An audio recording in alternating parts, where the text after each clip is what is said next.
நண்பர்கள் அனைவருக்கும் வணக்கம். இது என்ன காயின்னு பார்க்குறீங்களா? குருமுத்தங்கான்னு பேருங்க இதுக்கு வத்த போட்டிங்கன்னா இது சூப்பராக இருக்குங்க. மோரில் ஊற வச்சு இதோட கசப்பெல்லாம் எடுத்துட்டு அதுக்கப்புறம் நல்லா காய வச்சு எடுத்து வச்சுக்கணுங்க. ஆனால் பார்த்தீங்கன்னா சின்ன தர்பூசணி மாதிரி இருக்கு இல்லைங்களா? இதை பழம் பழுத்து வச்சுன்னா மஞ்சள் கலரில் இருக்குங்க.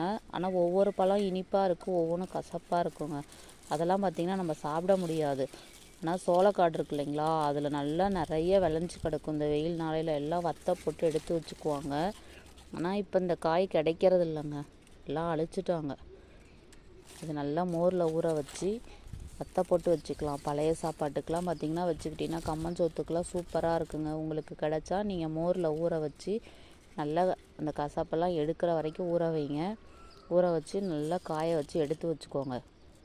எங்களோட சேனல் பிடிச்சிருந்தா லைக் பண்ணுங்கள், ஷேர் பண்ணுங்கள், சப்ஸ்கிரைப் பண்ணுங்கள். தேங்க்யூ.